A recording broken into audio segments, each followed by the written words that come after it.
یہ ہمارا عقیدہ ہے، یہ ہمارا ایمان ہے، یہ ہمارا تاج ہے، یہ ہماری خوبصورتی ہے اور ہماری یہ پہچان ہے کہ ہم حضرت محمد الرسول اللہ صلی اللہ علیہ وسلم کے امتی ہیں۔ وہ خاتم الانبیاء ہیں،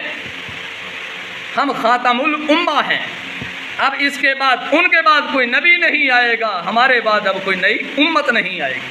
اب کوئی امت نہیں آئے گی۔ یہ بات یقین کے ساتھ اپنے دل دماغ میں بٹھا لیں کہ اب رسول اللہ صلی اللہ علیہ وسلم کے بعد جیسے کوئی نبی نہیں آنا، ایسے ہی اتنی خوبصورت، اتنی لاڈلی، اتنی پیاری اللہ کی اور کوئی امت بھی نہیں آئے گی۔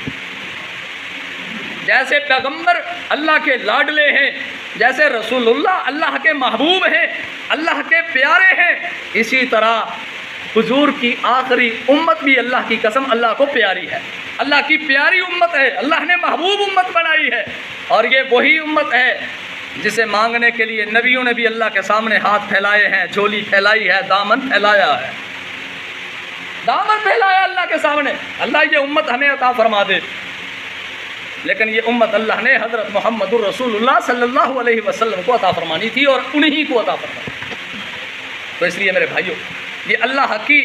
پسند ہے، یہ اللہ تبارک و تعالی کا جس پر بھی انعام ہو،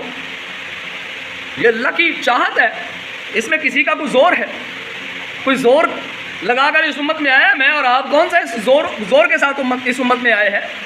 اللہ کی مرضی، اللہ نے ہمیں اس امت میں پیدا فرمایا، اس پر ہم اپنے اللہ کا شکر ادا کرتے ہیں، ہم اللہ کا شکر ادا کرتے ہیں کہ جس نے ہمیں حضرت محمد الرسول اللہ صلی اللہ علیہ وسلم کی امت میں پیدا کیا ہے۔ اور اس امت میں آنے کے پہلے تو نبیوں نے اس امت کو مانگا، نبیوں نے اس امت کو مانگا، اللہ نے فرمایا نا نا نا، یہ آپ کے لیے نہیں، یہ امت میں نے اپنے پیارے محبوب کے لیے سنبھال کر رکھی ہے، یہ امت حضرت محمد رسول اللہ کی ہے۔ پھر انبیاء نے فرمایا یا اللہ اگر یہ امت ہمیں عطا نہیں فرمانی تو ہمیں اس امت کا حصہ بنا دے، ہمیں بھی اس امت میں پیدا فرما دے۔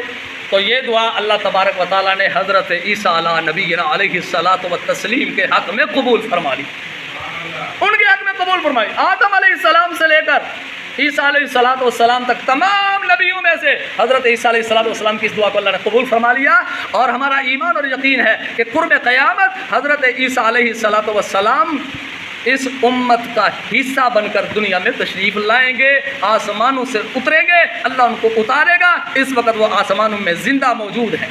آسمانوں میں اللہ نے ان کو رواں رکھا ہوا ہے، اور وہ قرب قیامت میں تشریف لائیں گے اور اس امت کا حصہ بنیں گے، اس امت کا حصہ بنیں گے، اور ہمارا اس پر ایمان ہے، یقین ہے۔